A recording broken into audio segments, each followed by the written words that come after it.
সমগ্র দেশের 99% প্রতিষ্ঠান বলা চলে সেখানে কর্মবিরতি চলছে। আমাদের যে অভিভাবক, আমরা যার অধীনস্থ যে শিক্ষা উপদেষ্টা মহোদয়, ওনার এই পর্যন্ত বিন্দু মাত্র কোন ধরনের প্রতিক্রিয়া আমরা পেলাম না। আমরা এই শিক্ষা উপদেষ্টার কোন ধরনের প্রতিক্রিয়া না থাকার পিছনে কোন কারণ সেটা আমরা জানতে চাচ্ছি মিডিয়ার মাধ্যমে। গত 4 দিন যাবৎ 3 দফা দাবিতে আন্দোলন করছেন এমপিওভুক্ত শিক্ষকরা। তাদের সেই 3 দফা দাবি নিয়ে নানা সময় দেওয়া হয়েছে তাদেরকে আশ্বাস, তবে এখন পর্যন্ত বাস্তবায়ন হয়নি তাদের এই 3 দফা দাবি। গতকাল তারা সচিবালয় অভিমুখে যাত্রা শুরু করেছিলেন এবং হাইকোর্টের সামনে গিয়ে তারা পুলিশের বাধার সম্মুখীন হন। সেখানে তারা বাধার সম্মুখীন হয়ে সেখানে তারা অবস্থান করছিলেন এবং পরবর্তীতে তারা আবার ফিরে আসেন এই শহীদ মিনারে।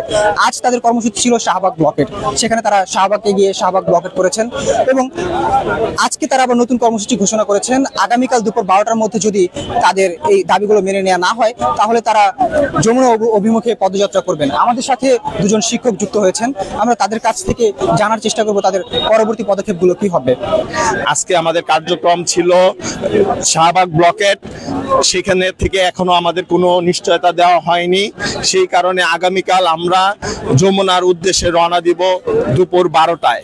সকল শিক্ষক, আশা করি পুরা বাংলাদেশের সকল স্কুল কলেজ মাদ্রাসার শিক্ষক শহীদ মিনারে এসে জড়ো হবে এবং এখান থেকে আমাদের যাত্রা শুরু হবে।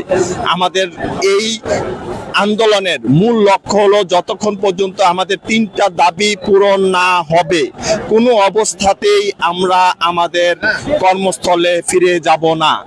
সেই হিসেবে এখনো পর্যন্ত আমাদের স্কুলে কর্মবিরতি চলছে। আমরা চাই আমাদের দাবি। আপনারা কর্মবিরতি থাকায় শিক্ষা খাতে ক্ষতি হচ্ছে, আপনারা কতদিন পর্যন্ত এই আন্দোলন চালিয়ে যাবেন? আমরা ততদিন পর্যন্ত আন্দোলন চালিয়ে যাব যতদিন পর্যন্ত আমাদের 3টা দাবির প্রজ্ঞাপন আমরা হাতে না পাবো। শিক্ষক সমাজ আমাদের দিকে তাকিয়ে আছে এই আন্দোলনের থেকে একটা কোনো সুখবর পাওয়ার জন্য। আগামীকাল আপনাদের কর্মসূচি কতটা সফল হবে বলে ভাবছেন?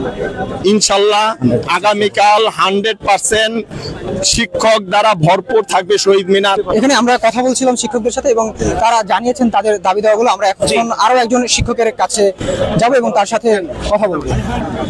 আগামীকাল বুঝি না, পরশু বলি না, বুঝি না, 1 মাস 2 মাস 4 মাস 6 মাস বুঝি না, 20% আদায় করেই আমরা যাব ইনশাআল্লাহ। এখন তার জন্য আমরা সরকারের প্রতি, পুলিশ প্রশাসনের প্রতি শ্রদ্ধা রেখেই আমরা আমাদের কর্মসূচিগুলো চলমান অবস্থায় রেখেছি। আপনারা জানেন সমগ্র দেশের যে শিক্ষা প্রতিষ্ঠানগুলো সেখানে আমরা কর্মবিরতি ঘোষণা করেছি এবং সমগ্র দেশের 99% প্রতিষ্ঠান বলা চলে সেখানে কর্মবিরতি চলছে। আমাদের যে অভিভাবক, আমরা যার অধীনস্থ যে শিক্ষা উপদেষ্টা মহোদয়, ওনার এই পর্যন্ত বিন্দু মাত্র কোন ধরনের প্রতিক্রিয়া আমরা পেলাম না। আমরা এই শিক্ষা উপদেষ্টার কোন ধরনের প্রতিক্রিয়া না থাকার পিছনে কোন কারণ সেটা আমরা জানতে চাচ্ছি মিডিয়ার মাধ্যমে।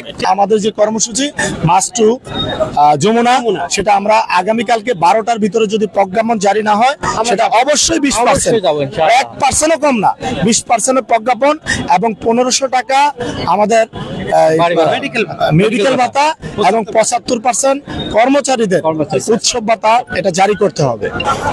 আজ শিক্ষকদের নেতা আজিজি তিনি বিকেলবেলা জানিয়েছিলেন যে তাদের আন্দোলন সফলতার প্রায় কাছাকাছি চলে গেছে এবং এখন তারা আন্দোলনের সফলতার কাছাকাছি চলে গেছেন বলে জানিয়েছিলেন এবং এখানে শিক্ষকরা বলছেন তাদের এই যেই পাঠদান বন্ধ রয়েছে, এই পাঠদান বন্ধের কারণে শিক্ষা খাতে যেই ক্ষতি হচ্ছে সেই ক্ষতি তারা পুষিয়ে দিবেন এক্সট্রা ক্লাস নেওয়ার মাধ্যমে এবং সেই ক্ষতি তারা পুষিয়ে দিবেন এক্সট্রা ক্লাস নেওয়ার মাধ্যমে তারা জানাচ্ছেন। এবং যতক্ষণ পর্যন্ত তাদের এই দাবি দেওয়া মেনে নেওয়া না হবে ততক্ষণ পর্যন্ত তারা এই আন্দোলন চালিয়ে যাবেন বলে তারা জানাচ্ছেন।